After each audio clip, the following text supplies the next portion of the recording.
Step into the realm of the paranormal on Till the Last Drop, a show that blends paranormal stories and events with a themed drink. On this episode of Till the Last Drop, we'll be going over something that isn't a lesser-known cryptid. So since we've already covered the Jersey Devil and Mothman and all that, we didn't get to Dover Demon, but maybe in the future we'll go to that one. Or maybe, what was the other guy? That Wolfman of Skankor Swamp or something like that? Something like that, yeah. It probably has nothing to do with a skank, but and I'm not talking about the ska dance either. But Oh, yeah. Anyway, this one is a larger cryptid, and not just based off of the popularity, but also by the size of his feet. This guy is known as Bigfoot. Bigfoot. Yeah. Also known in Canada as Sasquatch, in Australia as the Yowie. I believe Indonesia is the Orang Pendek, or Orang Pendek. I don't know the exact. Pendek. Yeah. And where else? We've got the Yeti. That was in like the Himalayan area, I believe. Nepal and Tibet. That's where they know them. Or if you want to be casual and you're up in Canada, you can always just call him Sassy. Mm-hmm. Yep. Mm-hmm. Good old Sassy. I want to witness you calling the Sasquatch Sassy to his face. I've always got the idea preloaded whenever I go out in the woods and search for Bigfoot. Anyway, as far as the history of Bigfoot goes, I mean, like, these creatures, the idea of these creatures have been around for quite some time. I mean, prehistoric man. I mean, like, if you're willing to go with the idea that one branch of evolution could have gone into Homo sapiens and one could have stayed as like a caveman style, then maybe that could be where Bigfoot's originated, or Big Feet originated. I don't know. Big feet. I don't know. Is it Bigfoots or Big Feet? I don't know. The plural. You are a Bigfoot. There are many big feet. Yeah. See, we're starting a lot more controversy right now, just with the plural of Bigfoot. But it could be like moose. Moose. Yeah. Mooses. Meese. Meese. Yeah. That's Meeses. I don't care. It's the plural of moose is moose. Nope. Anyway. But on top of that, like, some of the original video proof of it we get from 1967. What was his name? Patterson. Patterson and Gimli. Yeah, Patterson and Gimli. They were up in Northern California when they shot some video, which may have been looking for Bigfoot off of their feet, but I thought they were just up there to, like, do some surveying or something originally. Originally, I think you and I saw something before where they were talking about they were up there doing some hunting or something of that nature, and they went into the mountains in California. But upon further research, I found out that Patterson was up there trying to make a documentary about the Bigfoot mystery, and he actually brought a rental 16mm movie camera with him after he heard that there were numerous tracks in the valley around Bluff Creek, which to me makes it a little more suspicious as to whether or not it's real. Yeah. Although that could be a successful attempt at finding footage for your documentary. I mean, yes, that there is that possibility that he went there looking and he just happened to find what he was looking for. Yeah. And of course, like, bits and pieces of the video have been dissected constantly. I mean, they look at, like, the overall frame of the subject of Bigfoot in there, and they say, like, oh, the proportions couldn't be some guy in the suit, like the length of the steps, and even if it was a costume. Right. Like, it would be so expensive at that time frame to actually do something that would be like that it wouldn't be, I mean, yeah, a documentary, but, like, let's assume that these are two guys going out and filming maybe, like, possibly the B-roll for it. But they're not going to have the budget. And granted, yeah, it's Bigfoot. It wasn't as popular at that point. That really what brought it more into the media mainstream was that video. So it could have been on the fringes of it. Yeah, I mean, that footage has been repeatedly analyzed by scientists and stuff over the last 40 years, and it hasn't ever been proven as a hoax. Yep. That was something that he took to his grave, too. Yeah. He made sure that he didn't say anything to anyone. So. I mean, if it is actually a hoax, it's a really good, successful hoax. That's the way to do it. Yep. There have been various individuals over the years that have confessed to being the man in the costume, but all of the confessions contradict each other. Yeah. And well, yeah, one confession is going to contradict another. right. I was the man I was in the the man. No, costume. I was the man. No, we shared it. That's right. How do you think he was so big? It's like 3 kids in a trench coat trying to be an adult. It's just a bunch of kids out there in a monkey suit. One adult soda, please. I am totally adult. That's right. But no, like no one's ever actually been able to bring forth the costume. Right. And nobody's been able, like you said, to create a matching costume. Though I guess a lot of people have tried. Well, even the construction of the costumes at that point, like they were using a lot more like latexes and all that. And that stuff will be pretty much fully degraded at this point. Oh, Unless yeah. it's properly taken care of, it would be gone. And I don't think that that's something that you're really going to want to hold on to anyway. If I was the person in the suit, I would have taken care of it because, I mean, you can use that as leverage for the people who shot the film to take care of you, right? I got these feet here. Don't make them go stomping out into the media and Right. discovering like, yeah. The dead will rise, so they can hear more content from Till the Last Drop. Once the Bigfoot story, just in general, in like newspaper and all that, once that went public, it became a character in Men's Adventure magazine and like cheap paperback novels. Ooh. Some of these stories, he was portrayed as like a primal, dangerous creature out of the past who lurked in modern wildernesses. The 1970s, he was portrayed in pseudo-documentaries as some sort of sexual predator. That's slightly horrifying. Although Don't camp in the woods. maybe that's some of where the modern day monster erotica got its start. Yeah. Yeah, I don't even want to.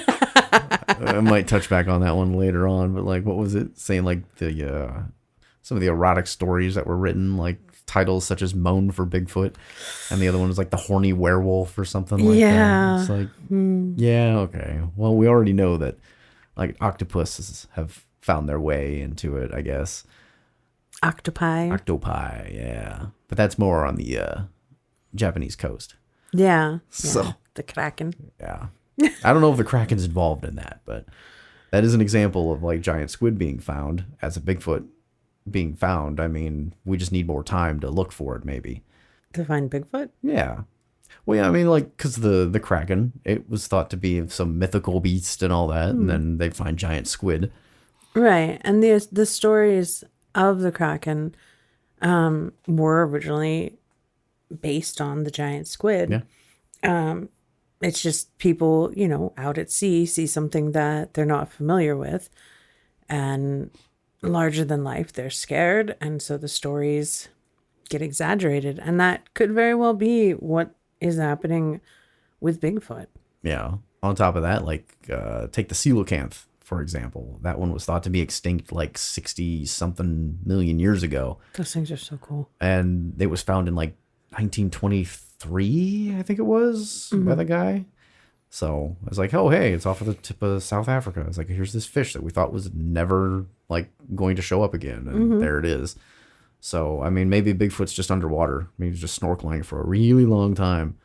It's underwater. He's taking a long bath. I mean, we haven't explored much of our oceans, so Lord only knows what's out there. I mean, I don't think Bigfoot would be there, but You never know. maybe his big feet are what help him swim fast. Yeah. Gives him some kind of buoyancy. Or they just make him sink.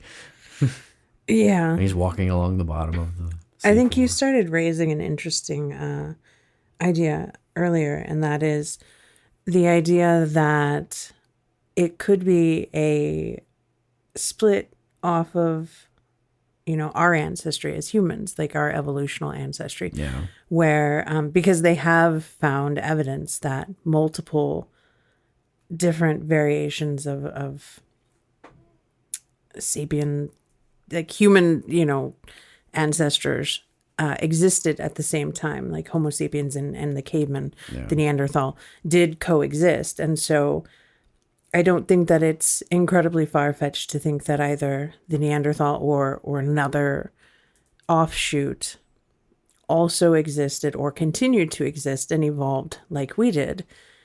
They would have to find a different way to do that, and maybe tucking in and, being a hunter-gatherer type species and hiding from the scary, further expanding world was the way to do it. Yeah, but that also raises the question with like how would they still remain hidden? I mean, a lot of the world has been mapped out by Google or satellite imagery and all that. So unless they've found like some sort of like a world underneath like the ice caps and all that. Oh, yeah. I don't remember the name of the movie, what the reference is still cemented there. So maybe it was like there's Journey like to the the Center of the hole. Earth, I think. Yeah, there's like the hole in the ice caps that you can go in and go. Yeah. And then there's like this whole like prehistoric area. It's like maybe that's just full of big feet.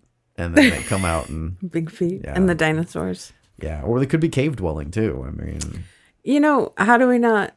They could be subterranean of sorts. I mean, it is possible to live in a subterranean type setting. they share the area with the lizard people. That's right. Lizard people and big feet unite. I mean, that they're both somewhat animal human species crossbreeds from description, so why not? Moan for Bigfoot. Oh. Stay thirsty for the unusual with Till the Last Drop. So if Bigfoot, by any chance, is not an actual creature, what else might it be? What could these people be seeing? Well, there's a lot of different potential explanations for sightings, a big one being just plain misidentification. Yeah. People see something like a bear. I think a lot of times... Barefoot. I like being barefoot. I believe that a lot of or at least some of the footprints that have been captured or recorded, taken casts of, have later been identified to be those of bears. Yeah. I mean, bears can get rather large and they can stand on their hind legs. Yeah. Oh, that also reminds me, like, I don't remember where it came from, but like there was like the ass print. What? Remember, like, somebody put like a bunch of food out and there was like the mud all around and then they kind of drawed it out and it's like, oh, it could be like a Bigfoot kind of sitting down and kind of reaching over, or it could be a deer. I remember like they had that big mud hole and they thought that a Bigfoot like laid in it. Yeah. And I couldn't see it. And then they, drew around the edge in the picture. And I mean... Had like some Bigfoot in some sauntry pose, like reaching over to grab some fruit. He was being in his sexy pose. He's like all splayed out. Moan for Bigfoot. But no, like they did later say, well, yeah, it could have been a deer. Like it's either Bigfoot or a deer. Yeah. I believe they might have even found hair samples in there that I think might have gone later analyzed as deer. I don't remember though. I just remember that coming up at some point. Right. So. There's also hoaxes. I mean, I think any of these cryptids, you're going to have some at least that are likely hoaxes. Yeah. Because, Think of the Jersey Devil. We saw like some like helium filled like inflatable that's floating around and looked like it was on like a drone or something, just like zipping all over the place. It's like, yeah, it can be done. So I mean, and I think some of the videos and stuff have been ruled as hoaxes. Yeah, especially the ones where you can clearly see the CG kind of skipping from frame to frame. Those are my favorite, though. I mean, good attempt on anybody who's doing that if you're getting into like editing, but I like the really blatantly bad hoaxes. Yeah. And then I think it's really interesting to see the people that are hardcore, believers that will defend those hoaxes. Yeah. And I mean, good on you for believing in something. You gotta have some standards too. I mean, if I see like the creature like jumping frames, I'm going to be skeptical regardless. Or what we saw, I think it was Siren Head. Yep. We saw that one where it was clearly somebody used like MS Paint Yeah. and drew him Yeah. and threw it in there. And that one was later revealed to be a hoax. But That one, well, yeah, you can clearly tell that it doesn't matter when it doesn't stay on the ground and it makes no motion of jumping. Then it's probably just an overlaid image, but it was so bad it was good. and that can easily happen with Bigfoot too. I mean, I've got a ghillie suit. I mean, I could go out into the woods at night and that's the other part. At night, the cover of darkness is gonna like make people think of different things anyway. If I was Right. really willing to like run out in front of traffic wearing a ghillie suit and a gorilla mask, yeah, somebody would think they saw Bigfoot. I mean, we were just watching a movie earlier about a guy in a ghillie suit with a mask that Yeah. was mistaken for Bigfoot. There's lots of things, and again, I think a lot of it comes down to you're in an unfamiliar setting. You know, you see something and you're not sure what it is. Usually, I think a lot of times the sightings seem to be at a distance. You're gonna relate it to something that your brain knows, Yep. and so Or I mean, you may not be of sound mind at the time too. You may just think you see something and it's not really there. I mean, like maybe you're out in your backwoods and you're cleaning up your still and you see some hairy creature. when the shine starts kicking in. Yeah. So that's a note for later in the episode when we obviously touch on it. By the way, our feature drink this time around is going to be moonshine because we figure that nothing screams Bigfoot other than, I don't know, an illegal drink or a historically illegal drink that has been made in the backwoods of the southern U.S. and all that for Yeah, a good the portion of mountains. time. Yeah, the mountains. And Bigfoot likes to live in the mountains. Maybe there is some unspoken bond between Bigfoot and some of the hoochers, if you will. Maybe that's who they're using to protect their stills. Yeah, Bigfoot is being paid in moonshine to protect the stills. Why not? So, although that's not really the case anymore. Now it is a little bit more Legal? Yeah. Yeah. Another theory that people have is that Bigfoot is actually Gigantopithecus, which kind of relates back to, again, something we've already touched on. And they think that Bigfoot could be a relict population of Gigantopithecus.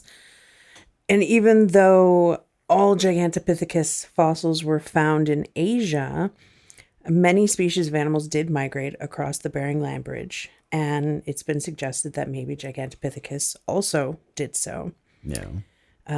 Fossils have not been found in the Americas, and the only recovered fossils are the mandibles and teeth.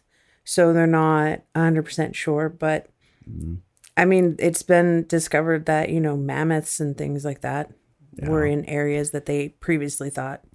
Well, and that's the other part of it too. You could imagine that, like, if they had a little bit of a background intellect behind them too. I mean, like, if there's communities of these behind, I mean, I imagine that they could potentially even be smart enough to reuse the dead.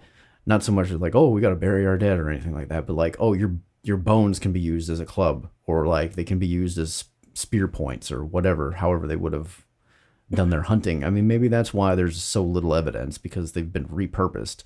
Right. So, I mean, that would make sense as far as the survival side of things. So, Making them into tools using what you have available. yeah. I mean, Hell, what's better than getting a coat than one that fits you exactly? so a coat made of the skin of your ancestors. This is a gigantic coat. Yes. Oy, that's weird and morbid, but you know, It could have been. You never know. yeah. That also goes on to like the communication of them as well. Like, you never know what Bigfoot, like we hear about howls and like whoops and hollers and all that kind of stuff that you'd think that a Bigfoot might make. And a lot of it comes from like primate research and kind of the calls that are being used there. And then the idea that maybe even Bigfoot's communicating like a mumbling and a grunting style rather than like just outright whoop, or anything like that. Like I said, there you go. There's the siren head right there. But There's been a lot of recordings that have been taken in the woods that people claim they're not. I don't know if they necessarily claim outright that they are in fact Bigfoot, but it's something that they're not familiar with. yeah. But then again, there's a lot of sounds that you can be unfamiliar with. I mean, the sound of a rabbit screaming, or a mountain lion howling and screeching, or even a goat yelling at you. Well, and there have been a lot of cases where people thought that they heard a woman being attacked, and it was actually mountain lions screaming. My mom, when she was a child, she had a pet rabbit, and she's told me the story about how one day she was in her house and all of a sudden she heard a blood-curdling scream, and she thought that a person was being attacked in her backyard. And when she ran out there, it was her pet dog, and it was chasing her pet rabbit, and her pet rabbit was scared for its life, and it was screaming as if it was a person. Like, it sounded like a person screaming. And my mom wasn't sure what to do because she was really caught off guard by the fact that sound was coming from a rabbit. Yeah. The rabbit was fine, by the way. But yeah, like, I know if I went out into the woods, I would probably hear a lot of things that I hadn't heard before. Yeah. We're also not familiar with it too. You don't normally hear the sounds of in the woods unless you're out in the woods regularly. Right. And so, but I know I've heard some of the recordings just, over watching different shows and different documentaries and stuff on it. And they do sound different than anything that I've heard in the past. And when they've had some of them analyzed, sometimes they find them to be, foxes or just regular animals that are native to the areas that they're in. And other times they have found that the ranges of the vocalizations are not within that of a human. And it doesn't really match that of any creatures that we have on record. And that it comes off like they have actual patterns of speech. Like, the sounds that you're hearing are language. Yeah.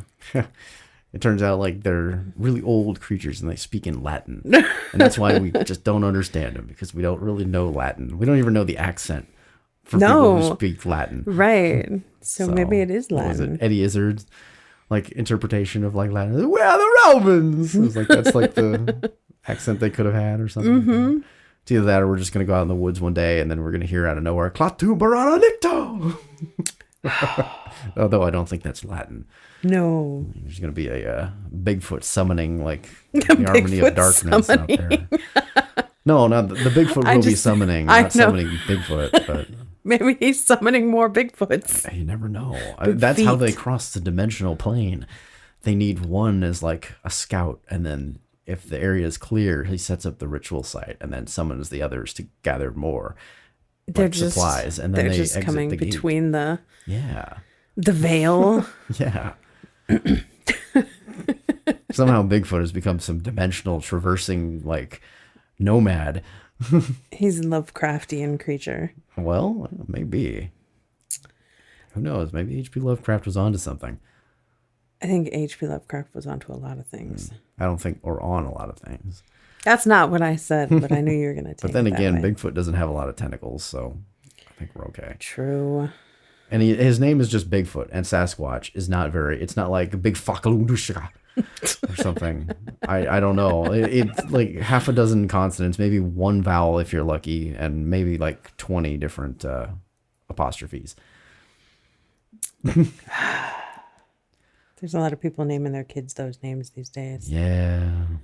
A lot of Lovecraft fans. That's right. The night is dark.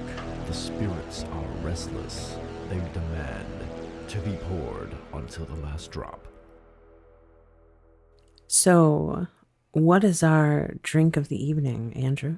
Well, kind of already made a little bit of a hint to it by directly mentioning that Bigfoot could be the bodyguard for most of these mountain stillers. I hinted at it by talking directly about it. Yeah, pretty much.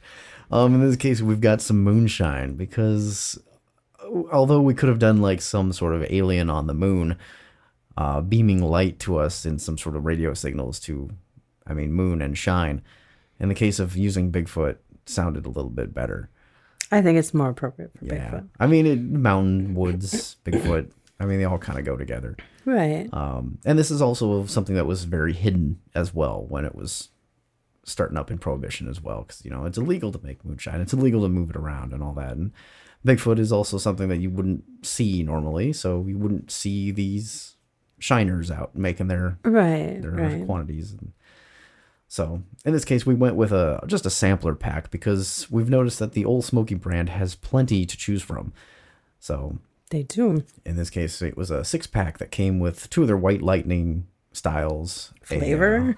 Flavor. I don't know if I could say flavor. It's not a flavor. It is very direct with the alcohol rather than a taste. However, they do have some that have flavors to them. They have a nice apple pie, which I believe was very, very exceptional. They've got a hunch punch, which is your standard kind of fruit punch style. It's like a Hawaiian punch. Yeah. And then they have blackberry. Yeah, the blackberry. I think the blackberry was pretty good too, but I believe it was a 40 proof, so it's a little mild. Yeah. Blackberry is 40 proof mild. Yeah, that's mild. Yeah, and their hunch punch is 80 proof. Yeah. The apple pie. I think that was also the one that we have is 70 proof. Oh, but you said that they also have it in a lower. Yeah, in their larger sizes, they've got it at both the 70 proof and a 40 proof. And the White Lightning is 100 proof. Yeah, that's a nice. And the other one that we have that came in this sampler was Blue Flame. And that one is 120. It's tiny writing on these tiny bottles. I know. It's 128 proof. Yeah.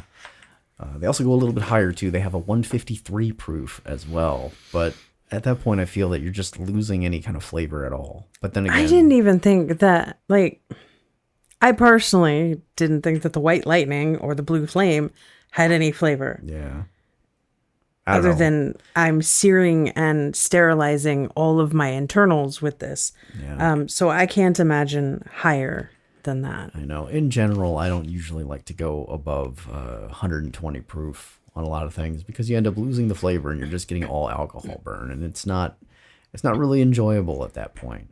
Right. So I imagine that you could probably mix these higher proof with different things that were pretty potent flavors and get something. Yeah. Well, since they package these all in mason jars, it's actually not only an interesting way to package them, but they've also come up with the idea to put solid foods in them too. For instance, they pack cherries. They have their moonshine cherries packed in the 100 proof White Lightning. Or you could get pickles packed in I think it was a 40 proof or something. They also have peaches as well. So, the peaches are probably good. Yeah. I know I've had cherries that were left in vodka before, and they were pretty good. So I imagine that would be good to have them in the moonshine, and then to use those in drinks would be really cool too. Yeah. And it's not unfamiliar to infuse flavors into alcohol and all that too. Right. You can essentially do it at home, but they've done a pretty decent job of getting the flavors right there if you're just looking for something quick and easy. I know I did really enjoy the Hunch Punch and the Blackberry. Those were my favorites. The apple pie was good. I just don't think it's something that I would typically, it's not a flavor that I think of drinking. Well, if they team up with Jelly Belly, you never know. That's a company that knows how to make their artificial flavors. They do. Anyway, a brief little bit of information on the Old Smoky brand. They were actually the first federally legal distillery for moonshine in East Tennessee. So I don't have a date as far as when that happened, but this is the best I can get from their company info. So, and they go with a lot of tradition. This is also kind of a family recipe, I suppose. And they have over, I think, think I saw 5 different distilleries in total that produce. So, and That's they cool. also do whiskeys and all that as well. So, And like you said, they have a lot of different flavors that they offer too outside of what we've tried here. And I would imagine that those flavors are probably just as good. yeah, and I think that I've never even heard of this brand beforehand. I mean, like, obviously I'm familiar with moonshine, but like the biggest draw that like turned me onto this was that they had pickles in moonshine. I'm like, what a weird thing. Like, I haven't seen that specifically. I remember when you told me about it, you were excited about the apple pie one too. Yeah. And I think it's cool when you can get something like this sampler set.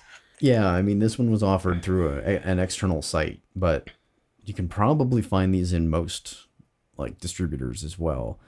Obviously, sample packs are probably one of the best ways that a company can get like the word out and have people like taste something. Obviously, with something like this too, because I'm sure a lot of people would be interested in the idea of moonshine. I mean, there's this myth behind it that it's like, oh, it's some illegal, super powerful like alcohol that's out there, Right. and you feel like you're driving a very yellow muscle car through the mountains and delivering goods and all that. And it seems like maybe this could help reenact somebody's fantasy, I guess.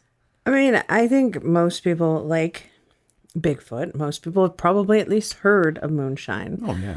And I know I had heard of it. I'd never tried it. I heard it was, pretty intense, powerful alcohol. And it did not disappoint in that No, no, no, no. regard. At Till the Last Drop, we'd like to hear your stories, not have you become the story. So please drink responsibly. So moonshine itself, it hasn't always been moonshine. It's actually like in England, it started as a word to describe any work that was done at night by the light of the moon, and it wouldn't describe illegal liquor until the late 1800s. So the practice of distilling moonshine wasn't a violent endeavor. It wasn't illegal. It only was actually illegal once Prohibition hit. One alcohol in general. Yeah.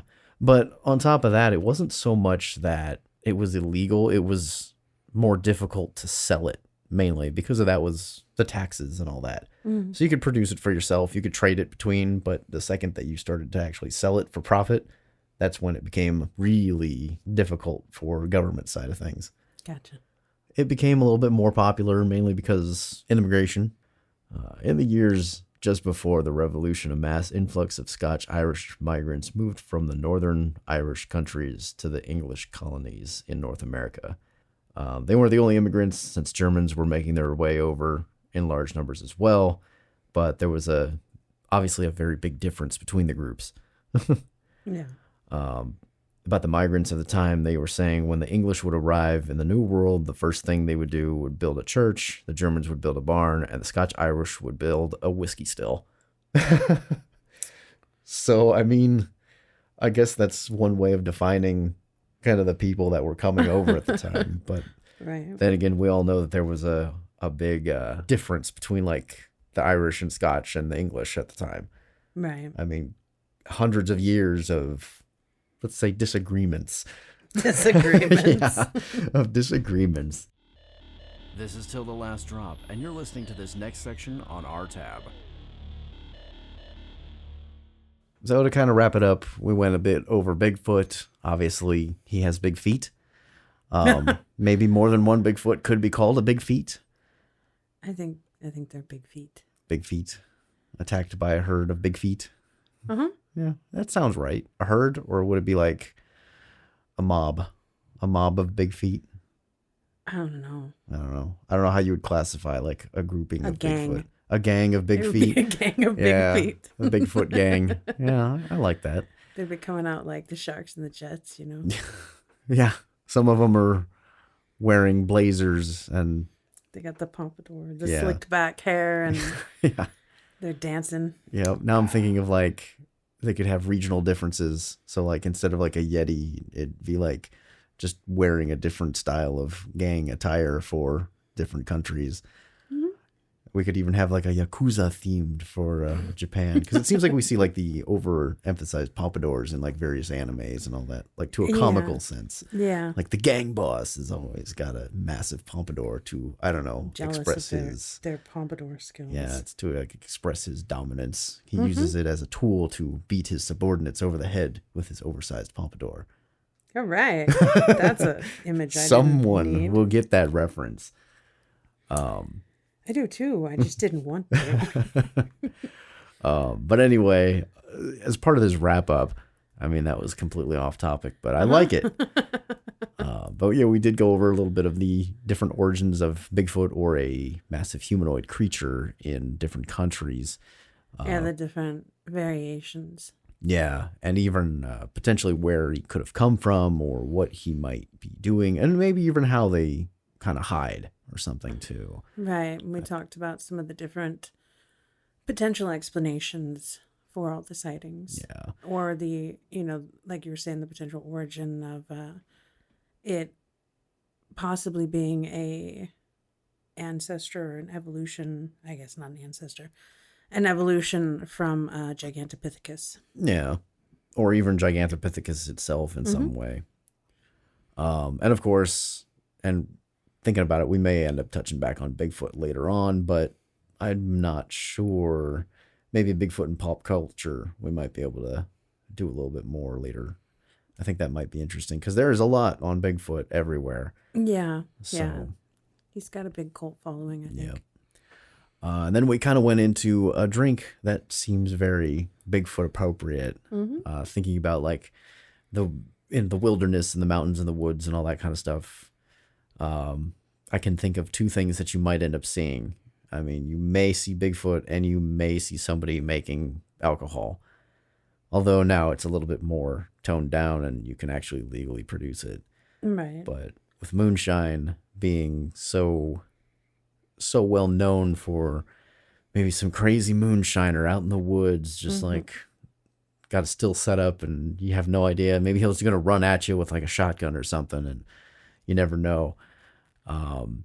Anyway, so we decided to grab some of the Old Smoky moonshine and give that a shot. And it's an interesting little sampler that we had. It's a nice way to get a feel for the product.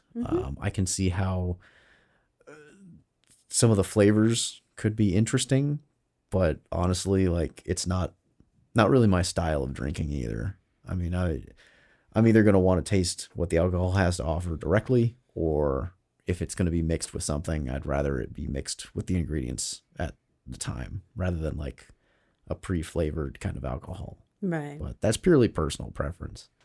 Not to say that they were bad. No. It's just personally.